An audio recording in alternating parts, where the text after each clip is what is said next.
అట్లాగే చిరాత్మక జడానికి భిన్నమైంది కాబట్టి చిరాత్మకమైంది. నా కాల నా పంచభూతాన్ని నా దిశో విదిశశ్చ, అక్కడ కాలము లేదు, పంచభూతాలు లేదు. దిశలు అంటే 4 దిశలు లేదు, విదిశలు అంటే 4 ఉపదిశలు కూడా అష్ట దిక్కులు అనేది అందులో. ఎందుకంటే ఒకే తత్వమైనప్పుడు ఒకే రూపమైనప్పుడు, ఇప్పుడు మా ముఖం ఎటుందంటే అడిగి చెప్తారు, మీ ముఖం ఎటుంది తూర్పు కదా, తూర్పు అంటారు. మీ ముఖం ఎటుందంటే పడమని అంటారు. మీరు అడిగిరుక్కోవచ్చండి, ఏమవుతుంది? మీ ముఖం ఏంటవుతుంది? తూర్పుముఖంగా లేదా దిశలు మీరు తిరిగారా? అందువల్ల మనం ఒకదాన్ని లక్ష్యంలో పెట్టుకున్నప్పుడు ఇటు తూర్పు ఇటు ఫలాన్ని ఇటు ఫలాన్ని అనుకుంటున్నాం. కానీ వాస్తవికంగా అంతటా ఒకటే ఉన్నప్పుడు సూర్యుని లక్ష్యంలో పెట్టుకోకపోతే అప్పుడు ఏ దిశ ఎటని చెప్తాము? తూర్పు ఎటనుకున్నాం, సూర్యోదయమైన దిక్కులో మనం తూర్పు అనుకున్నాము. అసలు సూర్యుని లక్ష్యంలో పెట్టుకోకుండా ఎటనుకుంటాము? ఎటు తూర్పు అవుతుంది, ఎటు పడమర అవుతుంది. అందువల్ల అటు కాలము లేదు, ఇటు దిశలు కూడా లేదు, పంచభూతాలు కూడా లేవు. మదన్యం నాస్తి యత్కించిత్తదావత్తేహమే కలహ, నాకంటే భిన్నమైంది ఒక్కటి కూడా లేదు, నేను ఒక్కడినే ఉంటున్నాను అని. మీకు అన్ని ఉన్నట్టు కనిపించేది కల్పితం మాత్రం, కల్పన మాత్రం కాబట్టి కల్పిత ఎప్పుడు అసత్యమే ఉంటుంది. न संदशे तिष्ठति मे स्वरूपं न चक्षुषा पश्यति मां तदस्यतो रदा मनीषा मनसा विक्लप्तं यमां विदस्ते हिमता भवन्ति.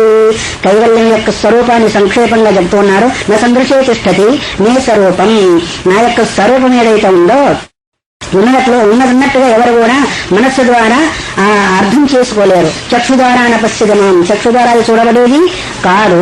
తర్వాత హృదయ మనిషా మనసా విక్లుప్తం, కానీ శ్రవణ మననాదులు చేసి తన యొక్క అజ్ఞానాన్ని ఎవరైతే తొలగించుకుంటారో వాళ్ళు మాత్రమే హృదయ మనీష మనస అవిక్లుప్తం ఏమా విదుస్తే, ఎవరైతే నా యొక్క స్వరూపాన్ని యథార్థంగా తెలుసుకుంటారో వాళ్ళు మాత్రమే అమృతా భవంతి, అమరణ ధర్మ స్వరూపమైన మనోవాచామగోచరమైన ఆ తత్వ స్వరూపము అంటే అర్థమేమి కైవల్య ముక్తిని పొందుతారు అని ఒక వాక్యంలో మనము చెప్పుకోవచ్చు. కాబట్టి ఈ విధంగా పంచవిధ ముక్తులలో 4 విధ ముక్తులేమో ఒకటేమో ఆవాగమంతో కూడుకుంది, 4 ఆవాగమంతో కూడుకున్నాయి, ఒకటేమో ఆవాగమం లేకుండా కేవల స్వరూపం ఉండే ముక్తి ఇక్కడ చెప్పబడింది. అందులో ఈయనకు సందేహం కలిగింది రాముడికి. శ్రీరామ ఉవాచ కథం భగవతో జ్ఞానం శుద్ధం మత్స్య జాయతే తత్వోపాయం హరబ్రోయినైతే అనుగ్రహో యది. 14వ శ్లోకంలో మమస్వరూప జ్ఞాని అని అన్నాడు కదా, పుస్తకం ఉందా? 14వ శ్లోకంలో మమస్వరూప జ్ఞానేన, నా యొక్క స్వరూప జ్ఞానం చేత అజ్ఞానం ఎప్పుడైతే నశిస్తాడో అన్నాడు. అయితే ఆ జ్ఞానం ఎట్లా కలుగుతుంది? అది కూడా కావాల వద్దా? జ్ఞానం చేత విద్యపోతుంది అని చెప్పావు, ప్రకాశం చేత చీకటి పోతుంది అని చెప్పారు, బాగానే ఉంది. ఆ ప్రకాశం ఎట్లా రావాలి అనేది చిన్నపిల్లలకు కలుగుతుందా లేదా అంటే అప్పుడు ఏం చెప్తావు నాయన? ఓ వత్తి కావాలా, ఓ నూనె కావాలా, ఓ ప్రమిద కావాలా, ఓ అగ్గిపుల్ల కావాలా, అప్పుడు దీపం వెలిగిస్తే చీకటి పోతుంది. మరి ఇప్పుడు నా యొక్క స్వరూప జ్ఞానం చేత అజ్ఞానం నశిస్తుంది అన్నప్పుడు స్వరూప జ్ఞానం కూడా ఎట్లా కలుగుతుంది అనే సందేహం వస్తుందా రాదా? వస్తుంది. కాబట్టి అడిగారు రాముడు. కథం భగవతో జ్ఞానం శుద్ధం మత్స్య జాయతే, శుద్ధ జ్ఞానం. అశుద్ధ జ్ఞానం అంటే అశుద్ధ జ్ఞానం కూడా ఉందా? అశుద్ధ జ్ఞానం ఏంటిది? ప్రాపంచిక జ్ఞానమే అశుద్ధ జ్ఞానము, తన యొక్క స్వరూప జ్ఞానమే శుద్ధ జ్ఞానము. అందువల్ల మర్త్యస్య మరణధర్మం కలిగిన ఏ మానవుడికి శుద్ధమైన జ్ఞానం ఎలా కలుగుతుంది? తత్వోపాయం హరబ్రూహి, ఉపాయం అంటే సాధన. ఆ జ్ఞానం కలిగేదానికి సాధన ఏంటిదో ఆ సాధన చెప్పవలసింది. ఇంకేమంటారు చివరిలో ఏమన్నారు చెప్పండి? మైతే అనుగ్రహో యది, ఒకవేళ నీ యొక్క అనుగ్రహం నా యందు. మీరు ఏ పామరు స్వామి జ్ఞానం కలుగుతుంది చెప్తారా లేదా అంటే అది పామరు లక్షణం. ఒకవేళ అనుగ్రహం ఉన్నట్టయితే చెప్పండి అంటే ఎట్లా ఉంది? అది శిష్యుడు గురువు గారిని అడగవలసిన విధానం. ఒకవేళ మీ యొక్క అనుగ్రహం ఉన్నట్టయితే ఆ జ్ఞానం ఎలా కలుగుతుందో ఆ జ్ఞానం కలిగే ఉపాయం అంటే సాధన నాకు చెప్పవలసింది అని తన యొక్క సందేహాన్ని వెలిబుచ్చాడు. దానికి సమానం చెప్తున్నాడు. శ్రీ శివ ఉవాచ స్విరజ్య సర్వభూరేభ్యా విరంచ పదాదపి ఘృణాం వితత్య సర్వత్ర పుత్రమిత్రాదికేశ్వరి శ్రద్ధాలం మోక్షశాస్త్రేషు వేదాంత జ్ఞానలిప్సయా ఉపాయన కరో భూత్వా గురుం బ్రహ్మవిదం భజేత. జ్ఞానం ఎట్లా కలుగుతుందో ఆ సాధన చెప్తూ ఉన్నారు. జ్ఞానం అంటే ఏ జ్ఞానమైనా కావచ్చు గాక, ప్రాపంచిక జ్ఞానం కావచ్చు, అది ఆత్మజ్ఞానం కూడా కావచ్చు. ఆ రెండిటికి కూడా ఈ పద్ధతి ఒక రకంగా ఒకదానికో ఒక రకంగా ఉపయోగిస్తుంది, ఒకదానికో వాస్తవికంగా ఉపకరిస్తుంది.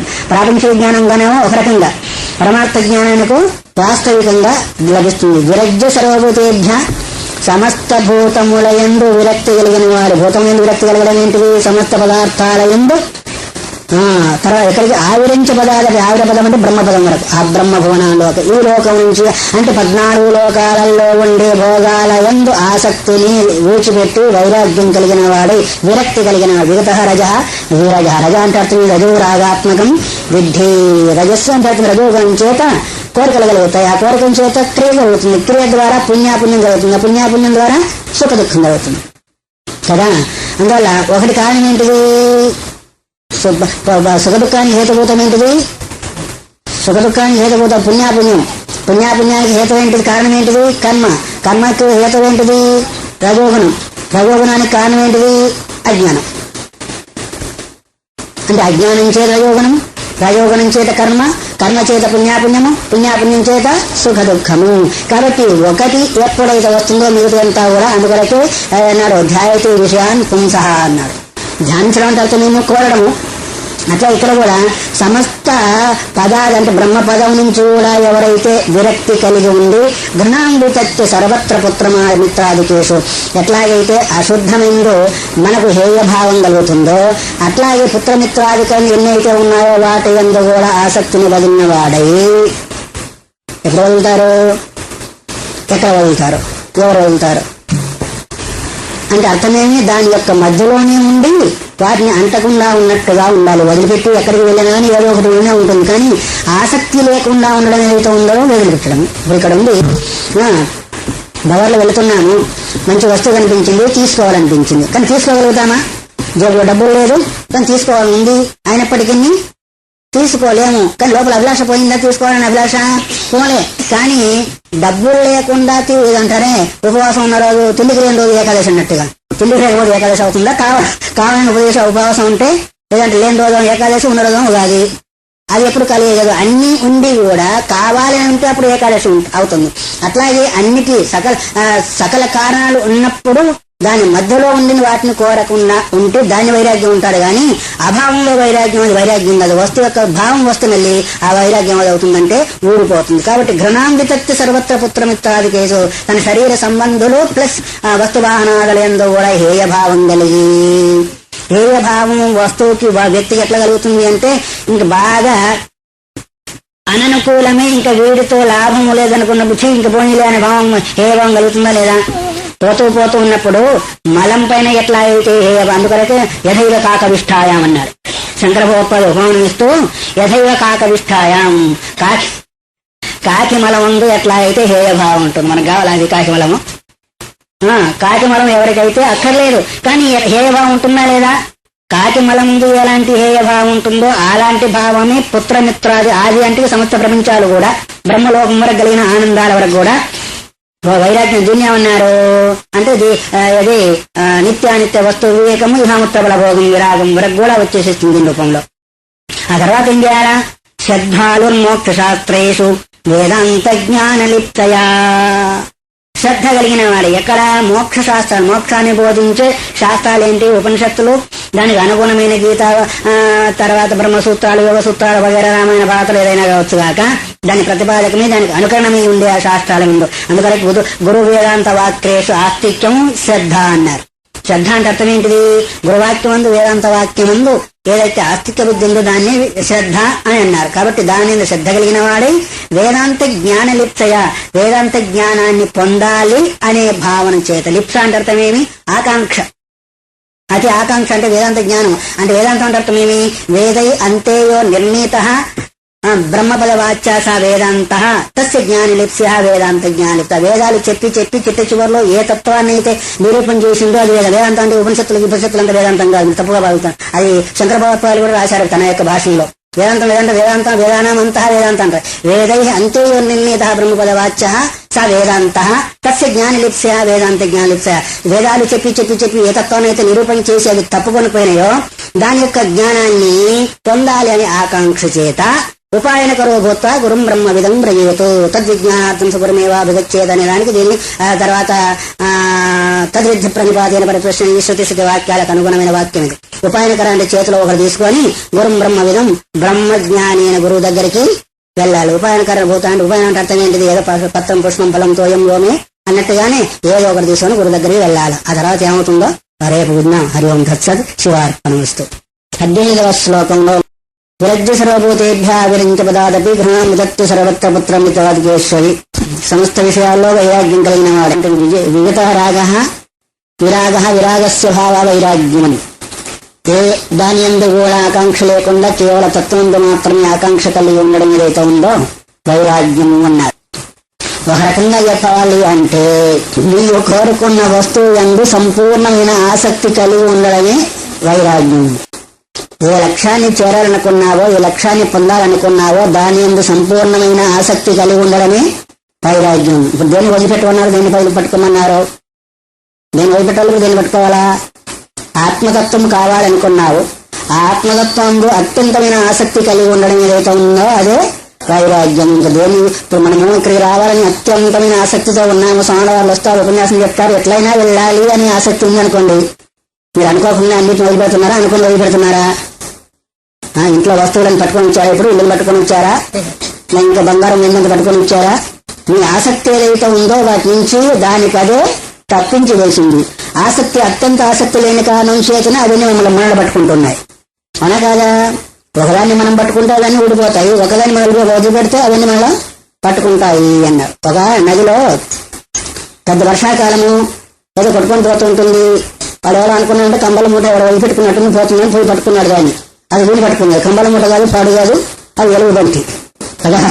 అట్లాగే ఈ సంసారాన్ని మనం పట్టుకున్నామా అది మనల్ని పట్టుకున్నది. జడం మనల్ని పట్టుకునేదానికి వీలు లేదు, మనమే పట్టుకున్నాము, సంసారం వదిలిపెట్టలేదని అంటున్నాము.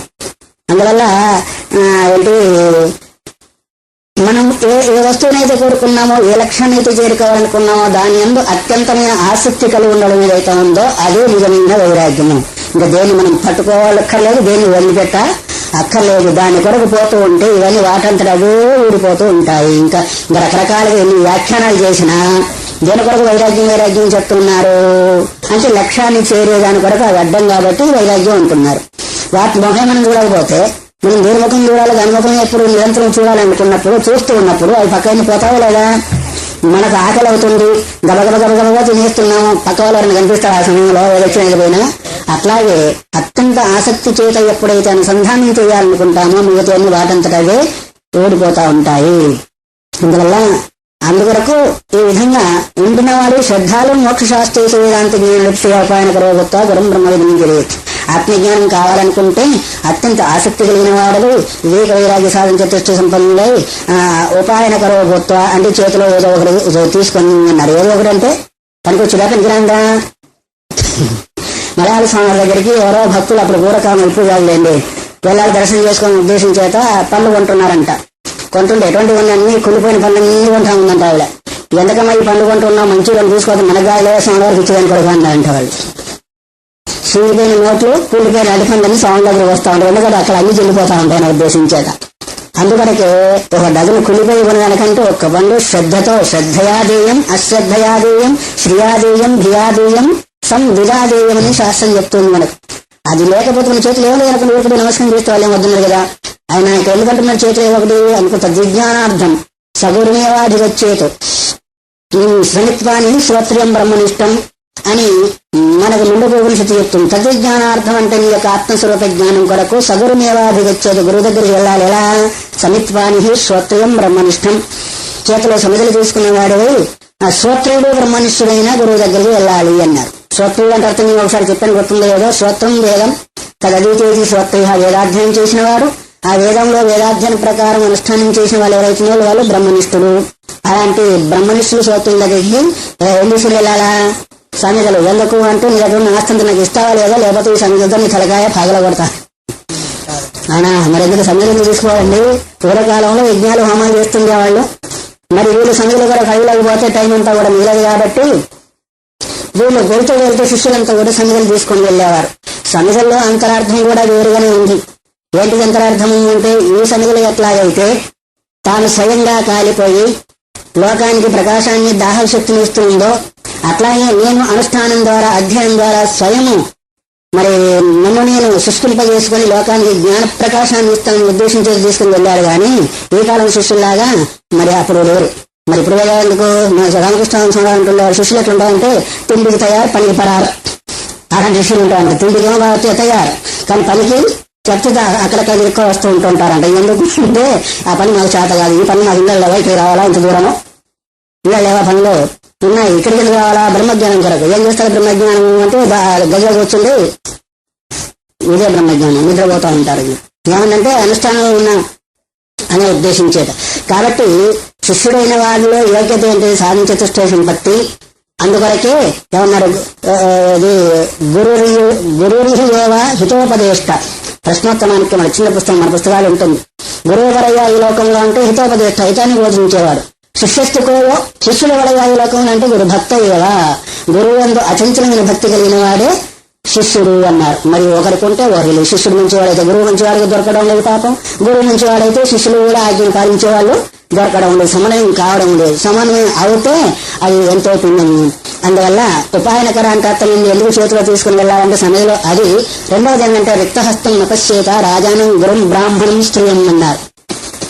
పుట్టి చేతులతో వెళ్ళకూడదంట. ఎవరైనా రాజాను రాజు దగ్గర వెళ్ళినప్పుడు, గురువు దగ్గరికి వెళ్ళినప్పుడు, బ్రాహ్మణుడు శ్రోత్రుడైన బ్రాహ్మణుడి దగ్గరికి వెళ్ళినప్పుడు, స్త్రీయం గర్భిణీ స్త్రీ దగ్గరికి వెళ్ళినప్పుడు పుట్టి చేతులతో వెళ్ళకూడదు. ఇంకా పిల్లవాళ్ళు చిన్నపిల్లలు కూడా చెప్తారనుకోండి, అది వేరే సంగతి, ఈ వాక్యంలో రాలేదు. కాబట్టి అందుకొరకే కొరకు స్వరూపజ్ఞానం కొరకు అజ్ఞాన వినాశకమైన జ్ఞానం కొరకు వెళుతున్నాం. కాబట్టి ఏదో ఒకటి వెళ్ళి భూత గురుం బ్రహ్మవిదం వ్రయేతు, ఆ బ్రహ్మవిధులైన గురువు దగ్గరికి వెళ్ళాలి. సమర్థం పురత కృత్వా దండవత్ ప్రణమేద్గురం ఉత్తాయ చాంజలిం కృత్వా వాంఛితార్థాన్ నివేదయేతు. సమర్థం పురతకృత్వ, నువ్వు చేతులు ఏదైతే తీసుకుని వెళ్ళావో పత్రం పుష్పం ఫలం తోయం, పురతకృత్వ ఆయన ముందు పెట్టి దండవత్ ప్రణమేతు, సాక్షాత్ సాష్టాంగ నమస్కారము చేయాలి అన్నారు. సాష్టాంగ నమస్కారం చేస్తే ఏమవుతుంది అంటే ఒక ఆ పనిలో అది సమర్పించడం, నీలో ఉన్న అభిమానం కూడా సమర్పించిన వాడవుతావు. అభిమానం ఏదైతే ఉందో అది జీవుడికి అభిషాపం లాంటిది. అది అడ్డుగోళ ఎప్పుడైతే వస్తుందో, అందువరకు కదా దేహాభిమాన పాశేన అని చెప్పిన దానికి కారణం. ఆ అభిమానం ఏదైతే ఉందో నిన్ను ఎప్పుడు కూడా అభివృద్ధి చెందనియదు. ఎప్పుడైతే మరి శాస్త్రాంగ నమస్కారం చేసే వాళ్ళకి అభిమానం పోయిందా అంటే అంతవరకైనా పోయింది కాబట్టి నమస్కారం చేశారు కదా. కొందరికి నమస్కారం చేయాలంటే తెలిసిన వాళ్ళే కావచ్చు కాక అట్ట పోతా ఉంటారు. నమస్కారం చేయాలంటే అభిమానం, వాళ్ళకి చిన్నతనం.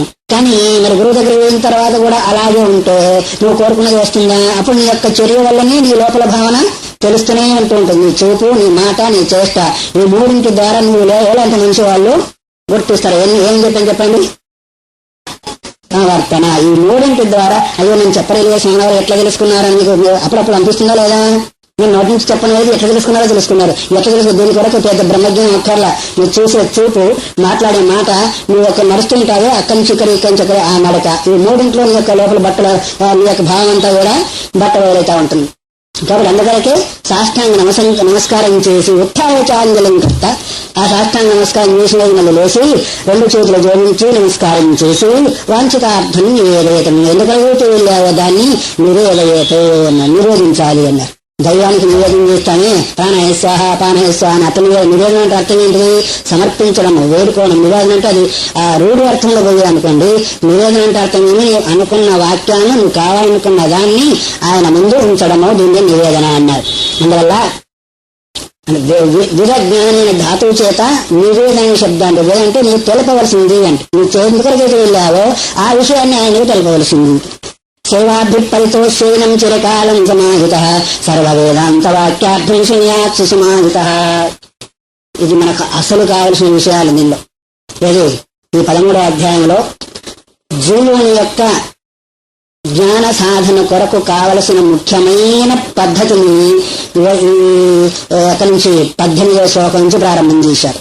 ఈ పద్ధతిగా ఏ జన్మలోనైనా ఒక జన్మలో రాగలిగితే జీవుడు వాస్తవికమైన జ్ఞానాన్ని పొందగలరు, లేకపోతే అది ఎంతో దూరంలో ఉంటుంది. అక్కడ ఏం చేయాలి? సేవాభి పరితోషేనం, సేవ చేత సంతోషాన్ని కలిగించాలి. అందుకని పెద్దవాళ్ళండి సేవాన్ని మేవాన్ని హితి అన్నాయి. ఏ మేవా? అమ్మగారు వేసి అయ్యగారు వేసే పండ్లు పాల ప్రసాదాలు కాదు మేవా అంటే. మేవా అంటే అర్థం ఏమో తను కావాలనుకున్న మధురమైన పదార్థం ఆత్మసాక్షాత్కారం. అందువల్ల సేవాభి పరిత తుష్యతీతి పరితోష, ఒక్కదాని చేత కాదు అన్ని వైపులో కూడా సేవించాలి. గురువుకి ఏ సమయంలో ఏది కావాలి, ఏది లోపమైనందువల్ల ఆయన ఆరోగ్యాదులకు నష్టం వస్తుంది, దేన్ని చేసినందువల్ల తనకి గురువు గారికి వచ్చేవారికి హితంగా ఉంటుందని గ్రహించిన వాడు చేసేవాడెవరు? ఇంతకు చెప్పారే ఉత్తమోత్తముడు, మధ్యముడు, ఉత్తముడు, మధ్యముడు, అధముడు, అధమాధముడు. అయ్యో ఉత్తమోత్తముడు ఎవరయ్యా అంటే చెప్పకుండానే గ్రహించి అన్ని రకాలుగా చేసేవాళ్ళు. అటు శిష్యుడు కావచ్చు, ఇటు భార్య కావచ్చు, అటు కొడుకు కావచ్చు. ముగ్గురు కదా మనకు కావాల్సింది. భార్యాభర్తల సంబంధంలో భార్య, తండ్రి కొడుకుల సంబంధంలో కొడుకు, గురు శిష్యు సంబంధంలో శిష్యుడు. ఎట్లా ఉండాలంటే ఉత్తముడుగా ఉండాలంటే చెప్పకుండానే అన్ని గ్రహించి సేవ చేసేవాడు కావాలి. అందుకొరకే అన్నారు సువర్ణ పృథివీ నుంచి పురుషాశ్రయ సూరశ్చ కృత విద్యుశ్చ యస్తు జానాతి సేవితం. ఈ లోకము లోపల బంగారు పుష్పాలు కోసుకునే వాళ్ళు ముగ్గురంట. ఒక సూర్యుడు ఏ పనికైనా ముందుకు వెళ్ళి ఆ కార్యాన్ని సాధించుకుని రావాలని యుద్ధ రంగం కావచ్చు, బయట రంగం కావచ్చు, ఏ రంగం కావచ్చు, కాలు ముందు వేశాడు అంటే ఆ పని పూర్తి అయ్యేంత వరకు మళ్ళీ వెనకకు తగ్గకుండా ఉండాలి. ఇంకోటి కృత విద్యస్థ బాగా చక్కగా చదువుకున్న వాడైనా కావాలా. మూడవరెవరు యశ్చ జానాతి సేవతి, ఎవరైతే సేవ చేసేది తెలుసుకున్నారో నేర్చుకున్నారో వాళ్ళు. ఈ మిగతా వాళ్ళకు ఆ అవకాశం లేదు అన్నారు. కొన్ని సూర్యవంతామనము కాలేము, కొన్ని కృత విద్య అంటే ఈ వయసులో విద్య నేర్చుకోగలుగుతామా, నేను సేవ అంటామా, అక్కడ పోతే ఎప్పుడు సేవనండి, నాకు చదువు లేదు, తప్పని చెప్పడం లేదు, జ్ఞానం లేదు, దీంతోనే పోతా ఉంటుంది. ఇంకా ఏంటికి మనం వచ్చేది దేని ద్వారా సంపాదించేది గురుస్థానంలో.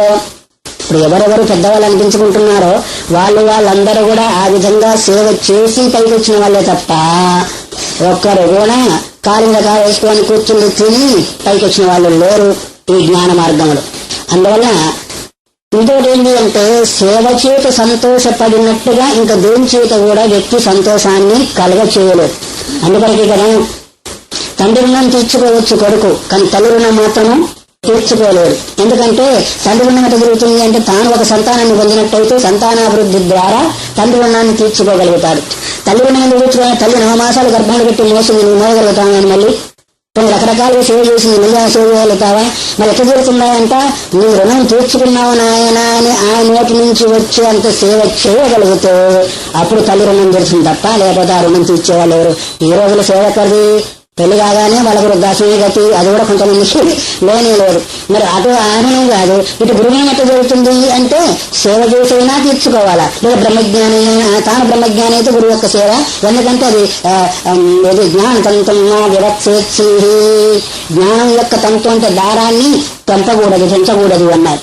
కాబట్టి పుత్రుడైనా భార్య అయినా శిష్యుడైనా ఏ రకంగా ఉన్నప్పుడు ఉత్తముడు అనుకుంటుంటారు.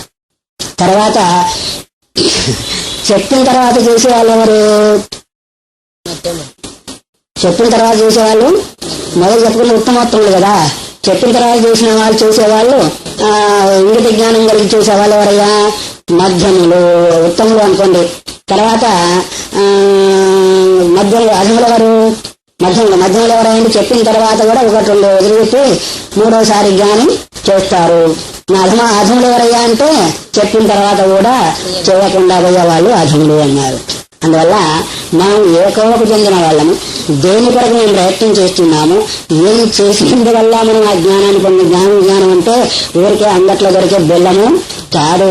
ఎందుకు అంటే ఏదో ఒక జన్మ మనం ఆ రీతిలో ముడుపు కడుతుంది. వెంకటేశ్వరం ముడుపు కడతా ఉంటారా ఏంటి, ఫలానాన్ని ముడుపు కడుతుంటున్నానే, అట్లాగే ఒక జన్మను ఆ రకంగా మనం ముడుపు కట్టకపోతే ఆ బ్రహ్మజ్ఞానము ఎంత దూరము అంత ఎవరికైనా కావచ్చు, మీరు కావచ్చు, నేను కావచ్చు, ఏమైనా కావచ్చు. ఎందుకంటే నిరంతరము కూడా గురుసేవ అంటే ఒకటి గుర్తుకొచ్చేసింది.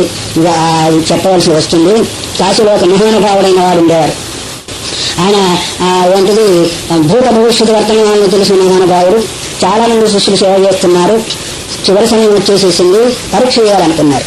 పరీక్ష చేస్తే ఈశ్వరానికి గల పట్టం కట్టాలా అలా చెప్పేశారు. విషయం అంతా కూడా నాకు కుష్ఠరోగం రాబోతుంది, ఆ కుష్ఠరోగం ఎట్లుంటుంది అంటే ఒళ్ళంతా కూడా పుండైపోతుంది, పురుగులు పడుతుంది, ఆ తర్వాత ఆ పురుగులన్నీ కూడా రాలిపోతూ ఉంటాయి.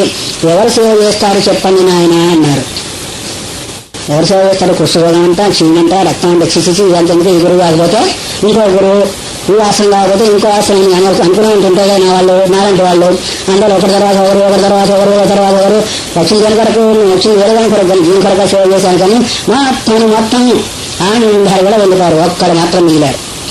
ఎక్కడైనా ఒకడే ఏకస్థంగా తమోహించి, ఆకాశంలో చంద్రుడు ఒకడే ఉంటాడు, మొత్తం చీకటి పోతున్నా ఉంటుందా? అట్లాగే ఒక్కడు కొడుకు చాలు, ఒక్కడు శిష్యుడు చాలు వాళ్ళ యొక్క గౌరవాన్ని అభివృద్ధి చేసేదాని కొరకు. సరే ఉన్నాడు అనుకున్న ప్రకారం కుష్ఠరోగం వచ్చేసింది, చీరు కారుతా ఉంది, రక్తం కారుతా ఉంది, అవంతా కడుగుతా ఉన్నాడు. ఆ గుడ్లను తీసుకుపోయి గంగలో పిండుకొని వస్తూ ఉన్నాడు, ఊళ్ళో పోయి భిక్ష తీసుకొస్తున్నాడు. ఆ తింటున్నప్పుడు అందులోనే ఒకసారి రోడ్డు ముక్కలు కూడా ఇరిగి పడిపోతా ఉన్నాయి. ఆయన తిన్న తర్వాత గురుప్రసాదంగా దాన్ని ఈయన స్వీకరిస్తాం. మనం అయితే శిక్షని తీసుకునే వాళ్ళం. ఆ చీము రక్తం అయితే వగారా అయితే ఒక 2 రోజుల కనీసం 1 సంవత్సరం గడిచిపోయింది. అలాగా సంవత్సరం గడిచిపోయిన తర్వాత మళ్ళీ అందులో కూడా పరీక్ష వచ్చేస్తుంది కదా. వచ్చేసాడు విశ్వేశ్వరుడు, కాశీ విశ్వనాథ్ వచ్చి ఆయన గుడ్డలు వెతుకుతా ఉన్నాడు. ఆ గంగలో వెతుకుతా ఉంటే, అబ్బాయి నేను విశ్వేశ్వరుని కాశీకంతా కూడా అధిపతిని, మీ గురువు గారి యొక్క రోగను తగ్గించమంటే నేను తగ్గిస్తాను చెప్పినాయన అన్నాడు. చెప్పాలని చెప్పాలా? అదే చాలా మంచి విషయాన్ని నా యొక్క పుణ్యం పండింది తగ్గించు అని చెప్పొచ్చు కదా. నాకు తెలియదు మా గురువుగారు నేను వస్తాను, ఆ తర్వాత వాడిని చెప్తానన్నాడు. ఈయన వెళ్ళాడు. స్వామి ఎవరో విశ్వేశ్వరుడంట, మహానుభావుడంట, మీ రోగం తగ్గిస్తానని అంటున్నాడు అని చెప్పగానే ఎంత కోపానికి వచ్చంటే తిట్టడానికి తిట్లు తిడుతూ సేవ చేయబడుతుందనే ఉద్దేశం చేత రోగం తగ్గుతుందంటున్నావా అంటే అతనేమి ఇది మీరింత మళ్ళీ ఇంకొక జమ్మంటున్నాను లేదా, నువ్వు వెళ్ళాలని వెళ్ళు, నా రోగం నాకు ఉంటుందన్న.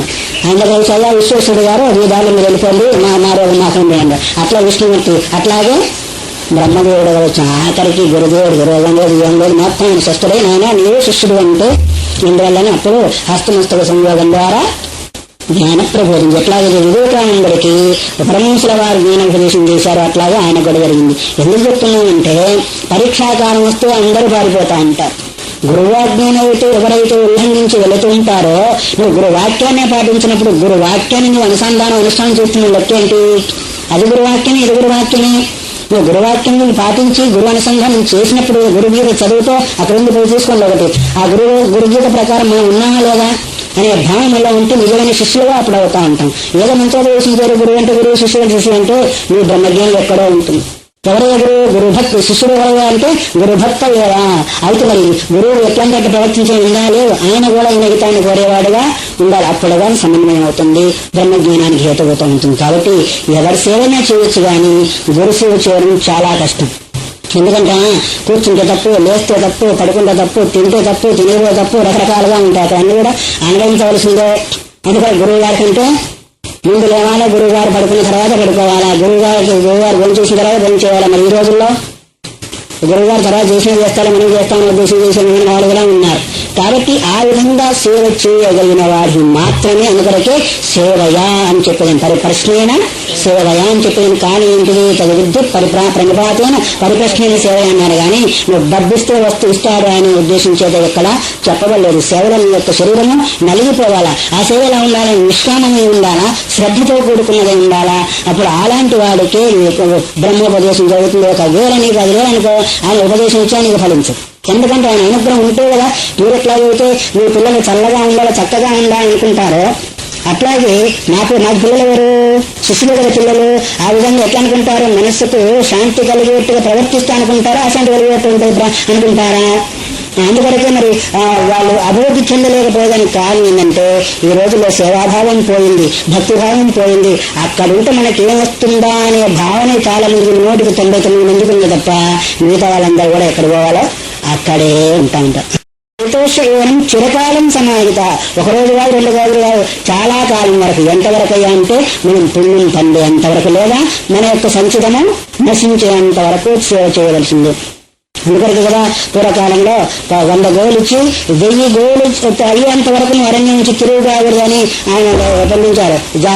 సత్యకాని లాభాన్ని నువ్వు పాలు తాగకూడదు, ఆ గోవు పాలు కూడా తాగకూడదు, నీ ఆహారం నీరు. ఆఖరికి ఆయన దూడలు తాగుతున్నప్పుడు కింద ఈ పక్క కారిపోతుంటే అద్దెంత కూడా అది ఇంగులు తింటున్నా కాబట్టి తినకూడదన్నారు. ఆ 1000 గోవులు ఎన్ని కావాలి, 100 గోవులు 1000 గోవులు ఎన్ని కావాలా? కనీసం 10 సంవత్సరాలు పడుతుందా లేదా? 7 సంవత్సరానికి ఒక ఈటైనా ఎన్ని సంవత్సరాలు పడుతుంది? మీరు అంతకాలం సేవ చేస్తే ఇంకా గురువు బోధించవలసిన అవసరం లేదు. అందులో ఆయనే ఒక్కొక్క రూపంలో వచ్చేసి బోధించేశాడు ఆ యొక్క ఆత్మీయ తత్వాన్ని. కాబట్టి పూర్వకాలంలో అంత తొందరగా అంత తేలికగా జ్ఞానం కలిగేదానికి ఇప్పుడు ఇట్లున్నాయని కలవకపోవడానికి కారణం ఏంటి అంటే సేవాభావం. ఆ సేవ చేసిన ఒక ఫలాన్ని కూడా చేయడమే తప్ప ఇలా చేస్తే మాత్రమే అనుగ్రహం ఉంటుంది, ఆ తర్వాత ఆయన మన చేతులు తీసుకోవచ్చు, ఆడిచ్చవచ్చు అని భావించేది తప్ప నిజంగా సేవ చేసేవాళ్ళు ఏ పుణ్యాత్మలో 1-2. అందుకొరకు ఏమంటున్న సేవాది పరితోషం పడుతుంది అంటే ఒక రకంగా అన్ని విధాలంగా సంతోషపరిచిన వాడై చిరకాలం సమాహిత. గుజ్జు పదార్థం అనుకున్నాం కదా, దాని నుంచి తయారవుతుంది. మలయాళ స్వామి ఒక మాట చెప్పారు, ఎక్కడ శుష్కవేంద్ర తమాస భాస్కరంలో ఏమో 40 అన్నం ద్వారా ఉత్పన్నమైన రసము, 40 చుక్కలైతే ఒక రక్త బిందువుగా తయారవుతుంది. నేను చెప్పే మాట కదా, ఆయన చెప్పిన మాట. ఆ పుస్తకం చూసుకోండి కావాలంటే. అన్నం తిన్న తర్వాత రసం తయారవుతుంది కదా, ఆ రసం యొక్క 40 చుక్కలు అయితే ఒక రక్త బిందువుగా ఏర్పడుతుంది అని. ఆ 40 రక్త బిందువులు ఒక శుక్ర బిందువుగా ఏర్పడుతుంది అని. కాబట్టి ఒకసారి సంపర్కం ద్వారా ఎంతో ఖర్చు అవుతుంది కాబట్టి ఆరోగ్యం లేకుండా పోయేదానికి కారణము. అందువలనే బ్రహ్మచర్యాదుల వల్ల దేహ పుష్టి కలిగేదానికి కారణం అని చెప్పారు. అన్నం యొక్క రసము, ఎంత అన్నం తింటే రసం తయారవుతుంది? స్థూలభాగం పోయిన తర్వాత దాని యొక్క పరిణామం వస్తూ వస్తూ శరీరంలో తేజస్సు, ఆ తేజస్సు ఏదైతే ఉందో శరీరానికి అందాన్ని, బలాన్ని రెండింటిని కూడా చేకూరుస్తుంది. ఆయుష్ను కూడా పెంచుతనేందనే భావన కూడా వచ్చింది. అందువల్ల ఆయుర్వైర్ఘృతం అనే మాట కూడా ఉంది.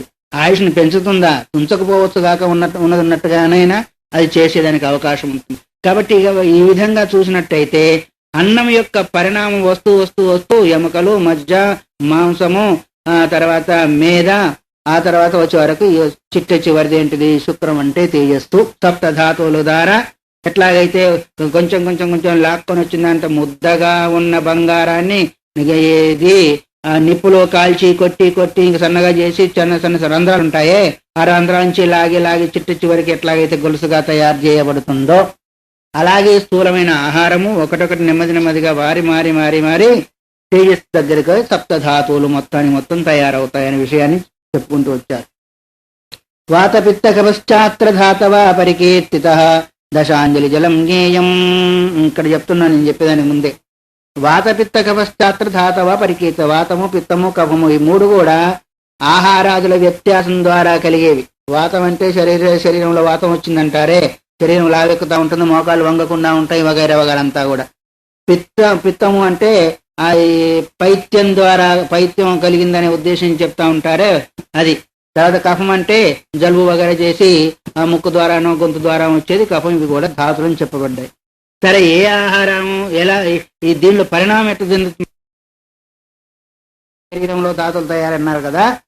దశాంజలి జలంగేయం రసస్యాంజలయోనవ. 10 దోసిళ్ళు, అంజలి అంటే దోసిలి, 10 దోసిళ్ళ జలము అది 10 దోసిళ్ళ రసంగా మారుతుంది అని. అదే 9 దోసిళ్ళ రసమే రక్తస్య అష్టౌ. రక్తం అంటే మన శరీరంలో 8 దోసిళ్ళగా రక్తంగా మారుతుంది అని. పురుషస్య సప్తస్య. పురుషం అంటే మలము, సప్త అంటే ఒక్కొక్క దానికి ఒక అంజలి అంటే ఒక్కొక్క భాగాన్ని చెప్తున్నారు. ఇంత పరిణామము జలమైతే ఇంత పరిణామము రక్తము, అంత పరిణామం రక్తం అయితే అంత పరిణామం ఏదైతే ఉందో పురుషము. సప్తస్యు శ్లేష్మనశ్చ షట్. మళ్ళీ 6వ పరిణామమేమో శ్లేష్మము. పిత్తస్య పంచ. 5 పాలేమో పిత్తము. మూత్రస్య అంజలస్త్రయ. మూత్రమేమో ఇది 3వ పరిణామంగా వస్తుంది అనే ఉద్దేశం చేత చెబుతూ వసాయా మేధసోద్వౌతూ.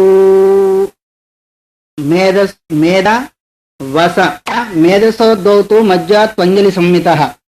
తన మజ్జ ఏదైతే ఉందో ఒక భాగము, అర్ధాంజలి అంటే అర్ధభాగం ఏదైతే ఉందో శుక్రము అని. అంటే ఒక్కొక్కటి ఒకటి సూక్ష్మ సూక్ష్మం అవుతూ 10 భాగాలు కలిగింది. 9, 8, 7, 6, 5, 4, 3, 2, 1 అర్ధం వరకు. అంటే సప్తధాతువులు అనుకున్న వాటిని ప్రారంభంలో ఒకటిగా ఏంటిది దశాంశం అయితే చివరికి వచ్చే వరకు అర్ధాంశం వరకు తయారవు. అంటే అతి సూక్ష్మమైంది. అతి సూక్ష్మమైంది ఏమవుతుంది అంటే అతి శక్తివంతం కూడా అవుతుంది. అతి స్థూలమైంది శక్తి తక్కువగా కూడా ఉండేదానికి అవకాశం ఉంటుంది. ఇప్పుడు స్థూలకాయలు ఉన్నారనుకోండి, శక్తి ఎక్కువ ఉంటుందా తక్కువగా ఉంటుందా? వాళ్ళు సన్నగా ఉన్నప్పటికీ కొంతమందికి బలం ఎక్కువగా ఉంటుంది. అట్లాగే అతి స్థూలమైంది గడ్డి, సూక్ష్మమైంది ఏంటిది అన్నము. ఆ విధంగా చూసుకున్నట్లయితే అతి స్థూలమైంది ఏంటిది జలము. రాను రాను మారుతూ మారుతూ మారుతూ మారుతూ వచ్చేసింది ఏంటిది శుక్రం వరకు వచ్చేసింది. కాబట్టి ఈ విధంగా రకరకాలైన పరివర్తన చేత సప్తధాతులుగా తయారైనవి. అస్యాం శరీరే సంఖ్యా స్యాత్ షష్టియుక్తం శతత్రయం. ఈ శరీరంలో ఎముకలు ఎన్ని ఉన్నాయి అనే భావనను గుర్తు చేస్తున్నారు. అస్యాం శరీరే సంఖ్యా స్యాత్ షష్ఠియుక్తం శతత్రయం 360 ఎముకలు ఉన్నాయంట. మరి ఏమేమి ఉన్నాయో చెప్తాడు తర్వాత. ఎన్ని ఎముకలు? 360. కాళ్ళ అయితేనేమి, చేతులు అయితేమి, పక్కల అయితేమి, ఇంకా ఎక్కడెక్కడ ఉన్నాయో మొత్తం 360 ఎముకలు ఉన్నాయి. దానిలో పేర్లు కూడా పెట్టారు. జలజాని, కపాలాని, రుచక, స్తరణాని చ నలకానైతి తాన్యాహు పంజరాస్తీని సూరయ.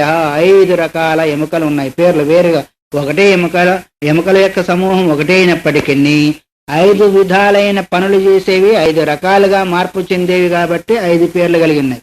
ఒకటే జలజము, కపాలము, రుచకము, తరణము, నలకాని, ఈ 5 పేర్లు కలిగినవి. ఇవంతా మనకు అవసరం లేకపోయినప్పటికీ ఏదేదిగా ఎట్లా ఉందో ఇది ఒక రీసెర్చ్ అనుకోండి. చదివిన వాళ్ళు ఎట్లాగైతే రీసెర్చ్ చేస్తారో శరీరం రీసెర్చ్ చేసేదానికి, లేదా ఈ శరీరం అంతా కూడా ఇలాంటిదే కదా అనే వైరాగ్యాన్నైనా పొందేదానికి అవకాశం ఉంటుంది. వినేదానికి కొంచెం విసుగే ఉండొచ్చు, కానీ తెలుసుకునే వాళ్ళకి మాత్రము బాగానే ఉంటుంది. లేదంటారే శౌచాత్ స్వాంగ జుగుప్త పరైర సంసర్గ. యోగ సూత్రాల్లో ఒక సూత్రం ఉంది. శుచిత్వాన్ని పాటించినందువల్ల తన అవయవాలందే హేయభావం కలుగుతుంది. ఎంత చేసినా, ఎంత రుద్దినా ఇంతే కదా ఈ శరీరం అనే భావన ఏర్పడుతుంది. తర్వాత పరైర సంసర్గ, పక్క వాళ్ళని మనం తాకాలన్నా, వాళ్ళ దగ్గరికి వెళ్ళాలన్నా, వాళ్ళతో మాట్లాడాలన్నా, ఎందుకు వాళ్ళు శుభ్రంగా లేరు కాబట్టి మనం శుభ్రంగా ఉన్నాం కాబట్టి వెళ్ళకూడదు అనే భావన కూడా వచ్చినందువల్ల కొంచెం సాంగత్య దోషం పోయింది. కొంచెము మన శరీరం పైన హేయభావం ఎట్లయితే వచ్చిందో అలాగే శరీరాలోని అంగ ప్రత్యంగాలను విచారించిన కారణం చేత మనం ఎంత చేసినా, ఎంత తిన్నప్పటికీ, సంపాదించినప్పటికీ శరీరం యొక్క స్థితిగతులు ఇంతే కదా అని శరీర భావం నుంచి పైకి వెళ్ళేదానికి అవకాశం ఉంటుంది అనే దానికి ఇక్కడ మనం గుర్తు చేసుకుంటున్నాం. ద్వేషతే స్వస్తి సంధీనాం. ఎముకలు ఎన్ని చెప్పారు? 360. కానీ అస్తుల యొక్క, ఎముకల యొక్క సందులు అంటే ఈ కీళ్ళు అంటారే, వీటిని ఏమంటారు? ఎముకల యొక్క సందు. ఇగో ఇక్కడ కూడా సంధి, ఇక్కడ కూడా సంధి. ఈ మోకాళ్ళల్లో, పిక్కళ్ళల్లో రకరకాల సందులు ఏవైతే ఉన్నాయో అవి 200 సందులు ఉన్నాయంట. లెక్క పెట్టుకొని ఇంటికి పోయిన తర్వాత. ద్వేషతే త్వస్తి సంధీనాం శాతాం తత్వదశోత్తరే. 210 దశోత్తరం అన్నారు కాబట్టి 210 సందులు ఉన్నాయంట. రౌరవ ప్రస్కరా స్కందసేచనా శిరులోఖలా సముద్గా మండకా శంఖావర్త వాయస తొండకా ఇత్యష్టదా సముద్దిష్ట శరీరే స్వస్తి సంధయ. ఈ ఎముకలు ఎట్లాగైతే 5 రకాల పేర్లతో కలిగి ఉన్నాయో ఈ ఎముకల యొక్క సందులు కూడా 8 రకాల పేర్లు కలిగి ఉన్నాయి. ఒకటి రౌరవము, ప్రస్కరము, స్కందసేచనము, ఉలూఖలము, ఎనైనవి, సముద్గము, ముండకము, శంఖావర్తము, వాయస్తుండకం. ఈ 8 రకాలైన పేర్లు కలిగిన సందులు. మనం అంటున్నామే ఇది మోకాల సందులని, ఇంకా మణికట్టు సందులని తెలుగులో ఎట్లా ఇది చెప్పుకుంటున్నామో అట్లాగే శరీరానికి సంబంధించిన 8 రకాలైన సందులు, వాటి పేర్లు. ఎముకలేమో 360, ఎముకల సందులేమో అవేమో 5 రకాలుగా పిలువబడ్డాయి. ఎముకల సందులు అంటే కూడికలేమో 210, అవి 8 రకాలుగా పిలువబడుతున్నాయి. అయిపోయినాయి కదా. తర్వాత రోమ సార్ధకోటిత్రయం రోమ్నాం శ్మశ్రుకేశాస్తి లక్షక. సార్ధకోటి అంటే అర్థం ఏమి అంటే 1,50,00,000 రోమాలు ఉన్నాయంట మన శరీరంలో. లెక్క పెట్టండి చూద్దాం. 1,03,50,00,000. సార్ధకోటిత్రయం 3,53,00,000. సార్ధకోటిత్రయం రోమ్నాం రోమ్నాం అన్న 3,53,00,000 రోమాలంట. ఎవరు లెక్క పెట్టారు? ఎవరు లెక్క పెట్టగలుగుతారు చెప్పండి? లెక్క పెట్టి చెప్తారా రేపు? అక్బర్ అంట బీర్బల్తో ఒక ప్రశ్న వేశాడంట. తెలుసా అక్బర్ బీర్బల్? పూర్వకాలం ఉండేవారు. అయ్యా బీర్బలు, నేను ఒక ప్రశ్న వేస్తాను, తెల్లారే వరకు లేదు రేపు తెల్లారే వరకైనా నాకు దానికి సమాధానం చెప్పాలా. మొత్తం మన ఊళ్ళో ఎన్ని పక్షులు ఉన్నాయో వాటి సంఖ్య ఎంతో చెప్పాలి నాకు. మన ఊళ్ళో ఎన్ని పక్షులు ఉన్నాయో వాటి సంఖ్య ఎంతో నాకు లెక్క పెట్టి రేపు తెల్లారే వరకు చెప్పాలి అన్నాడు. ఏం చేయాలా? లెక్క పెట్టాలో వద్దా? ఇంకా ఎక్కడెక్కడ ఏ చెట్టు మీద, ఏ ఇంటి మీద, ఏ ఊళ్ళో ఎక్కడ ఏ వాడికి ఎంత ఉన్నాయో చెప్పాలా. అయితే ఏం చేయాలా? పాపం చెప్పాడు. తెల్లారు వచ్చేసి, ఏమైనా బీర్బల్ లెక్క పెట్టావా? లెక్క పెట్టాను స్వామి. మీరు చెప్పడము నేను చేయకపోవడమా? రాజాజ్ఞ కదా చేశానన్నాడు. ఎన్నున్నాయా? 10,33,339 అని చెప్పేసేసాడు. అదేంటయ్యా ఒకవేళ ఎక్కువ ఉంటేనే? ఎక్కువగా ఉంటే పక్క ఊళ్ళో నుంచి ఈ ఊరికి బంధువులుగా వచ్చాను అనుకోండి. మరి ఒకవేళ తక్కువ ఉంటేనేమో, తక్కువ ఉన్నాయనుకోండి ఈ ఊరు నుంచి పక్క ఊరికి బంధువులుగా వెళ్ళాయి అని అనుకోండి అని ఈ విధంగా బీర్బల్ అక్బర్కు సమాధానం చెప్పాడు. వాస్తవికంగా అది సమాధానం కాకపోయినప్పటికీ సమయస్ఫూర్తి సమయోచితంగా మాట్లాడడం కూడా ఒక కళే. ఆ కళ అందరికీ రాదు. మరి ఇలాంటి ఎన్నో జ్ఞానకరమైన విషయాలు అక్బర్ బీర్బల్ మధ్యలో జరిగిన సంవాదంలో మనకు కనిపిస్తూ ఉంటాయి. కాబట్టి ఇక్కడ సార్ధకోటిత్రయం రోమ్నాం శశకేశాస్తి లక్షకా 3,50,000 రోమ్నాం అంటే ఈ శరీరంలోని రోమాలు. అక్కడక్కడ మనకు శరీరం అంతా కూడా రోమాలు ఉన్నాయి కాబట్టి 3,50,000 ఉన్నాయని.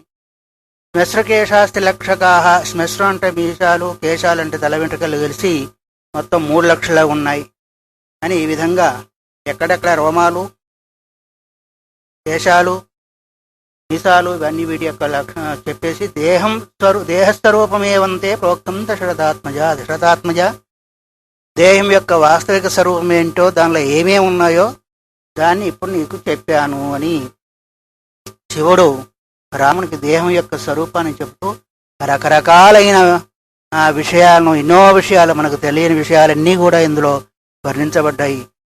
సామాన్యంగా చూస్తే ఎక్కడ ఏ గ్రంథంలో కూడా ఇంత విస్తారంగా దేహం యొక్క స్వరూపాన్ని గురించి మనకు కనిపించదు. ఎందుకంటే అక్కడక్కడ దేహాన్ని శరీరంగానో రథంగానో ఇంకో రకంగానో పోల్చారు, కానీ శరీరంలోని భాగాలు ఇన్ని రకాలుగా ఈ విధంగా ఉందనేది మాత్రము ఈ శివగీతలోనే మనకు కనిపిస్తూ ఉంటుంది. తర్వాత 48వ శ్లోకంలో తస్మాదసారో నాస్త్యేవ పదార్థో భువనత్రయే దేహేస్మిన్నభిమానేన నమోపాయ బుద్ధయ. అందువల్ల రామ 3 లోకాల్లో కూడా తస్మాత్ అసారో నాస్త్యేవ పదార్థ, ఎక్కడ వెతికినప్పటికీ 3 లోకాల్లో శరీరానికంటే అసారమైన పదార్థం ఇంకొకటి దొరకదు. దేహే అస్మిన్ అభిమానేన, ఈ శరీరమే నేను, నాది, నాకు అనే అభిమానం చేత మహోపాయ బుద్ధయ, మహా ఉపాయం, ఈ సంసారం అనే సాగరం నుంచి దాటాలనే ఉపాయాన్ని తెలుసుకోలేక, తెలుసుకునేదానికి ప్రయత్నం చేయక జీవుడు మోసపోతున్నాడు.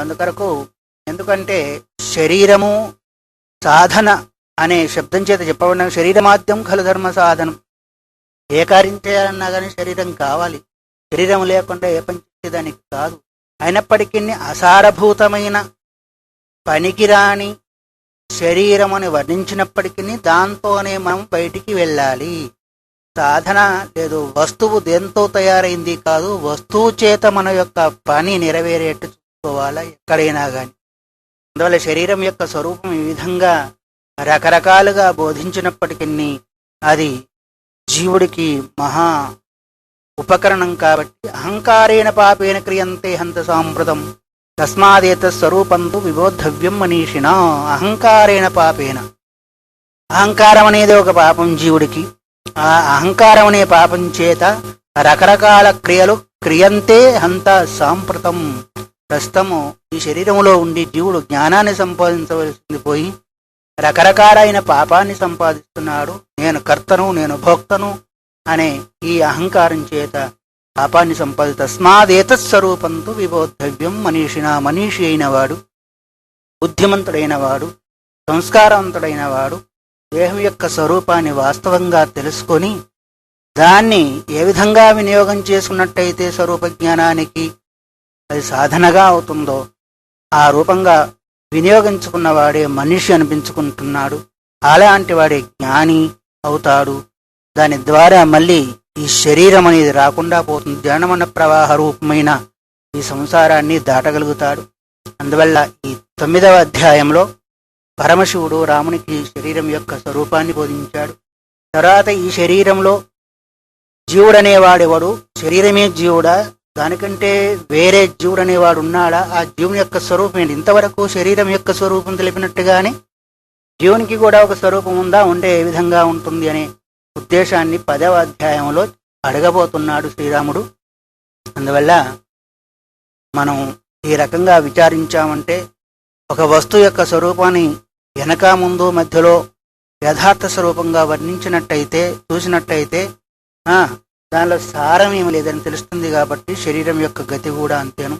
ఈ విధంగా 9వ అధ్యాయాన్ని భగవంతుని యొక్క అనుగ్రహం చేత మనం సమాప్తం చేసుకున్నాము. రేపు 10వ అధ్యాయం, దాన్ని జీవస్వరూప వర్ణన యోగం అంటారు. దాన్ని విందాము.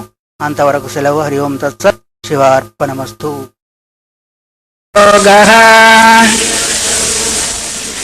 శ్రీరామ ఉవాచ. శివగీత 10వ అధ్యాయంలో మనం ప్రారంభంలో ఉన్నాం. 121వ పేజీ. నిన్నటి వరకు 8వ అధ్యాయంలో శరీరము ఎలా తయారైంది,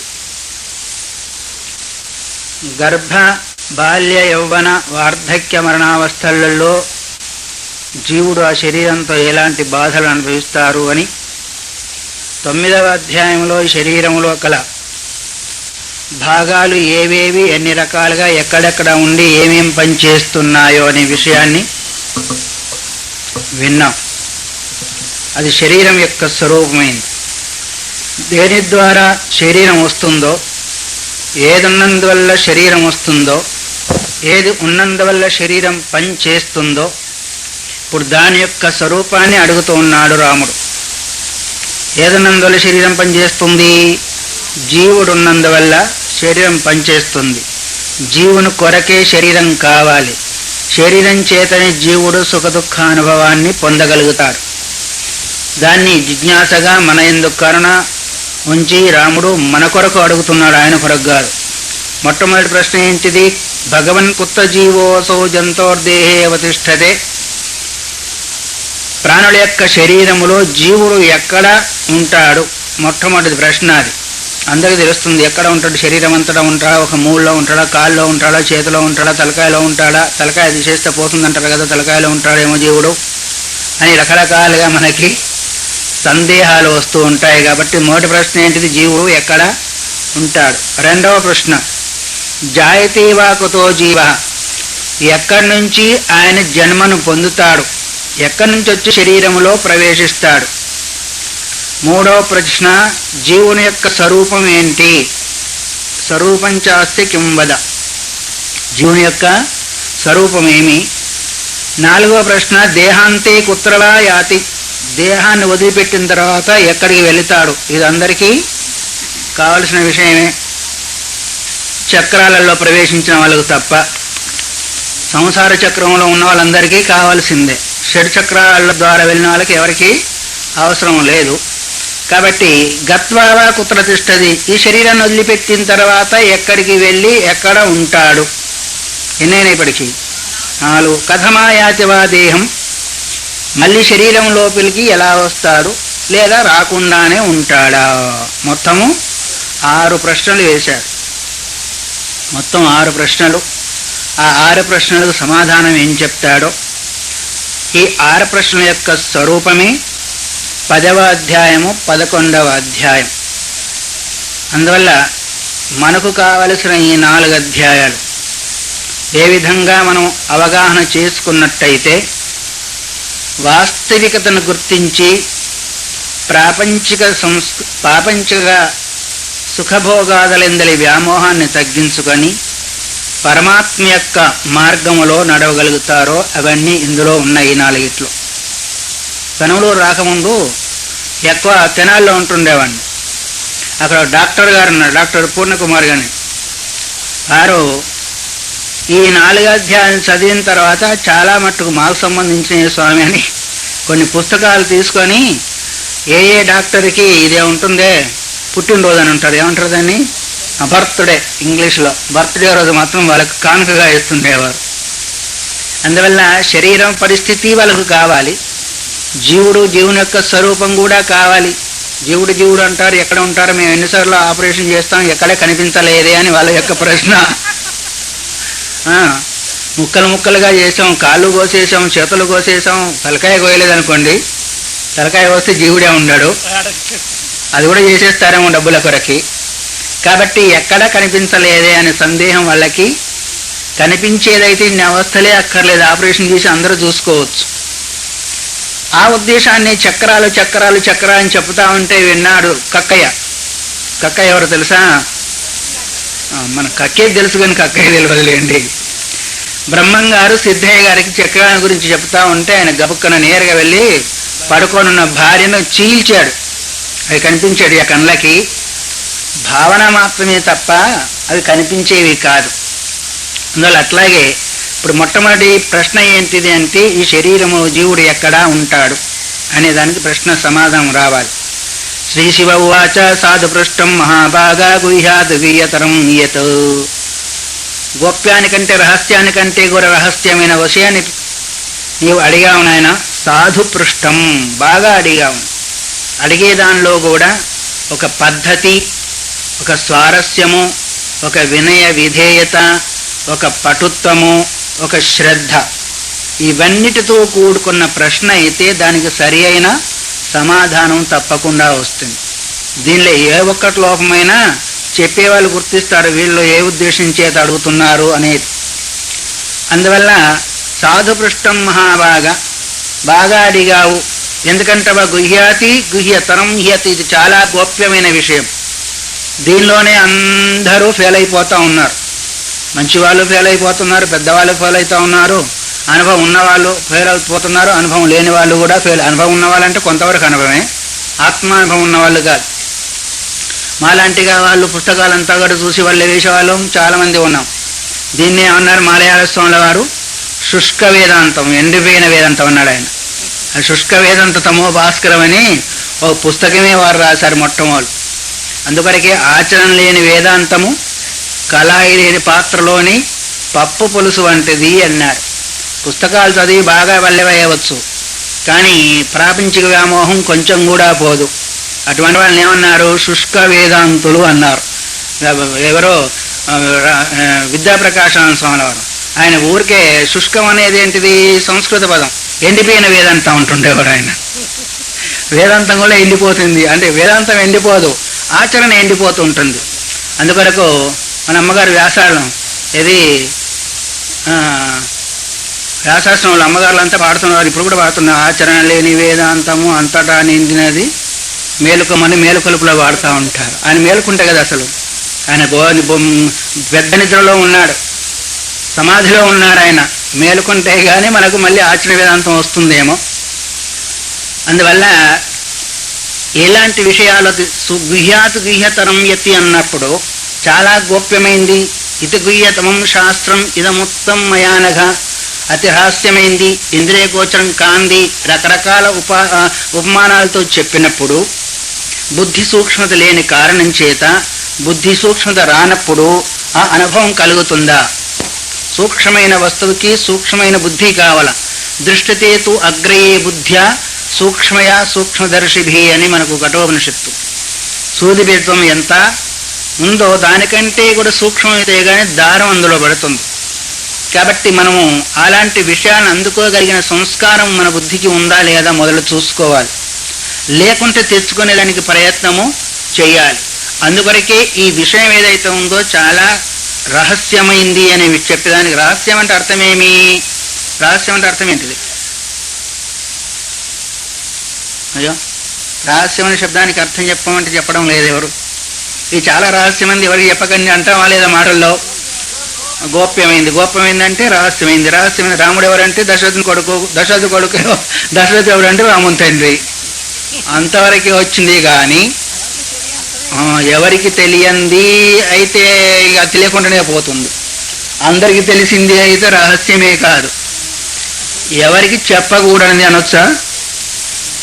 అనొచ్చా? కొన్ని మొత్తానికి ఏది రహస్యం అని, రహస్య స్థిత రహస్య, ఏకాంత రూపమైంది అని, ఏకాంతంలో చెప్పదగింది. ఏకాంతం అంటే అది జన సమూహములో కాకుండా ఏకాంతము కావచ్చు, ప్రాపంచిక సంస్కారం లేకుండా ఉండే స్థితిలో కావచ్చు. దాన్ని రహస్యం. రహస్య అంటే అర్థంది ఏకాంతం. రహస్య భవ రహస్యం, ఏకాంత సంబంధమైంది అంటే ఇతర సంస్కారం లేకుండా ఉండే స్థితిలో చెప్పవలసింది అని కదా. అంటే ఎప్పుడైతే ప్రాపంచిక సంస్కారం మనస్సులో ఉంటుందో ఈ సంస్కారం పట్టడం చాలా కష్టం అవుతుంది. మలయాళ స్వామి వారి మాట, కొత్త గుడ్డకు రంగు పడుతుంది కానీ పాత గుడ్డకు రంగు పడుతుందా? ఎంత వేసినా జారిపోతుంది ఉంటుందే కానీ పట్టదు. అట్లాగే మనము మురికిని తీసేసిన తర్వాత రంగు పడుతుందే కానీ మురికిని తీసివేయకపోతే రంగు పట్టదు. అట్లాగే మనస్సు అనే గుడ్డకు మురికి ఏంటిది? ప్రాపంచిక సంస్కారమే ఒక విధమైన మురికి. ఆ మురికిని ఏ విధంగా అంటే ఏ సాధన ద్వారా మనం తొలగించుకోగలిగినప్పుడు ఆ తత్వం మనం అవగాహనకు వస్తుంది. అందుకొరకేగా శ్రవణాయాపి బహుప్రియో నలభ్య సున్నంతో మీరు వినే ఉంటారు కఠోపనిషత్తులో. చాలా మందికి వినేదానికి ఇక్కడ కూడా రాముని అడుగుతారు ముందుకు పోయిన తర్వాత. చాలా మంది వినేదానికే లభించదు, విన్నా కానీ కొంతమందికి అర్థం కాదు, అర్థమైనా ఆ మార్గంలో వెళ్ళలేరు. కారణం ఏంటిది అని అడుగుతాడు. అవునా కాదా? మనందరం అట్లాగే ఉన్నాం అనుకోండి, నేను కూడా ఉన్నాను అందులోనే. కాబట్టి ఎందుకు అంటే దుర్జ్ఞేయ శాంభవి మాయ అని ముందు పోయిన తర్వాత చెప్తా ఉంటారు. ఆ మాయ ఏదైతే ఉందో ఎవరిని పట్టుకోవాలి? మిమ్మల్ని పట్టుకున్నది మమ్మల్ని పట్టుకుంది. మాకు పెద్ద పెద్ద ఆశ్రమాలు కావాలా, పీఠాలు కావాలా, అంతస్తులు కావాలా, మీకు పెద్ద పెద్ద పదవులు కావాలా, మంత్రుల పదవులు కావాలా, అందుకు పట్టుకుంది ఎవరిని? ఆ సుఖదేవం లాంటి వాటి ఎవరినని పట్టుకోకుండా ఉందో కానీ. అయితే మలయాళ స్వామి వారు ఒకటే మాట అన్నారు, ఇప్పుడు కావాలంటే మేము వదిలిపెట్టుకోగలుగుతాం, మీరు మాత్రం రాలేరు, అందులోనే ఉంటారన్నారు ఆయన. జై సీతారాం అంటే ఒక్కసారి ఋషికేశ్ వగర వెళ్ళిపెట్టి పోగలుగుతాం, మిగతా వాళ్ళు వెళ్ళగలుగుతారా? అభిమానం ఉన్నవాళ్ళు వెళ్ళలేరు, అదే తేడా అన్నారు ఆయన. కాబట్టి ఎవరైనా కానీ గాక ఆ స్థితికి వెళ్ళాలంటే ప్రాపంచిక సంస్కారం ఏమాత్రం కూడా ఉండకూడదు. అయితే ఉండకుండా పోతుందా? ప్రాపంచిక సంస్కారము పరమార్థ సంస్కారంగా మారాలి. కట్టెలన్నీ వెళ్ళి అగ్నిస్వరూపం ఎట్లాగైతే అయ్యాయో అట్లాగే సంస్కారాలు, ప్రాపంచిక సంస్కారాన్ని కట్టెలన్నీ కూడా పరమార్థ సంస్కారంగా మారగలిగినప్పుడు అప్పుడు ఎవరికైనా కూడా అది అంతపడుతుంది. అందువల్ల గుహ్యాతి గీహతరం ఈహత్, రహస్యానికంటే కూడా రహస్యమైంది. దేవైరవిపై సుదుర్జ్ఞేయం ఇంద్రాద్యైర్వా మహర్షిభి, దేవతల చేత కూడా అది సుదుర్జ్ఞేయం, చాలా దుఃఖంగా తెలియబడేది, తెలుసుకోలేరు కూడా. ఎవరు దేవతలు? ఇంద్రాద్యై, ఇంద్రాది దేవతలే తెలుసుకోలేరంటే సామాన్య దేవతలు తెలుసుకోగలుగుతారా? ఆ దేవతలే దేవతా శరీరాలు ఎట్లా వచ్చినాయి అనుకున్నావు? పుణ్యం వల్ల దేవతా శరీరాలు వచ్చినాయి. ఆ దేవత తెలుసుకోలేరు అంటే మానవుల యొక్క మాట ఏంటి? అట్లాగే మహర్షులు కూడా. అయితే మహర్షులు కూడా తెలుసుకోవాలన్నప్పుడు అసలు ఎప్పుడు కూడా తెలియబడదా అంటే తెలియబడదని కాదు. సుదీర్ఘం అంటే వాళ్ళు అతి కష్టంగా పరిశ్రమ చేసి తెలుసుకున్నారు అనే అర్థాన్ని కూడా తీసుకోవచ్చు. కష్టంగా లేకుండా, సాధనలు లేకుండా, దుఃఖం కలగకుండా. ఇప్పుడు మనకేంటి 3 పూటల ఆహారం కావాలా, ఏసీ కావాలా, అన్ని పక్కల మెత్తగా ఉండాలా కూర్చునేదానికి. అప్పటికి కూడా మనకు ఏకాగ్రత కుదిరితే అప్పుడు ఆయన రావాలా, మన దగ్గర కూర్చోవాలా. అది ఎప్పుడు అయ్యే పని. అందుకొరకే కష్టే ఫలే అన్నారు కానీ సుఖంలో ఫలం లేదు. మలయాళ స్వామి వారి గురించి మాటిమాటికి ఈ స్టేజ్ మీద అందరం చెప్పుకుంటూనే ఉన్నాం. మరి వారు ఎన్ని కష్టాలు పడితే గాని ఆ జ్ఞానాన్ని పొందారు? 12 సంవత్సరాలు కష్టపడి పిండాకూడు కూడా తిని, పచ్చి జామకాయలు తిని, ఒక్కొక్క రోజు ఉపవాసం కూడా ఉండి, మరి సాయంత్రం ఏంటంటే జిబ్బున దోమలు వచ్చాయంట. మనం ఇంకా పుణ్యాత్మ ఫ్యాన్ వేసుకొని ఫోన్ పెట్టుకొని దగ్గరనే, ఎందుకంటే ఎవరైనా వస్తే గబుక్కలు లేచి మాట్లాడాలి కదా. జపం నడుస్తూ ఉంటుంది, ఫోను నడుస్తూనే ఉంటా ఉంటుంది కొంతమంది. మరి ఇలాంటి ధ్యానాల్లో దొరుకుతుంది అంటే ఎవరికి దొరుకుతుంది? కాబట్టి కష్టే ఫలి అంటే కష్టపడడం అంటే బాగా అన్ని వదిలిపెట్టమనేది కాదు, అతి పరిశ్రమ ద్వారా లభించేది. కష్టపడడం అంటే తిండి వగర వదులుకొని శరీరాన్నంతకు పాడు చేయమని అర్థం కాదు. అక్కడ ఏ విధంగా పరిశ్రమ చేసినట్టయితే ఆ వస్తువు దొరుకుతుందో ఆ విధమైన మార్గంలో వెళ్ళాలి. అందువల్ల మహర్షులకు కూడా దొరకలేదంటే ఇంకా దొరికేది ఎవరికి? మహర్షులకు దొరకలేదు అర్థం కాదు. సుదీర్ఘం అంటే అతి కష్టంగా వాళ్ళు రకరకాలైన, ఇప్పుడు ఇహాసనే సృష్టి మే శరీరం అని బుద్ధ భగవంతుడు మరిచెట్టు కింద కూర్చుండి ఈ ఆసనం లోపల శరీరం సృష్టించుకోగాక, కానీ నేను ఆత్మాబోధం లేకుండా కలగకుండా లేవను అన్నాడు. అలాంటి పట్టుదల మనలో ఎప్పుడైతే వస్తుందో, ఏ జన్మలో అయితే వస్తుందో అది చివరి జన్మ అని అనుకోవాలి అని.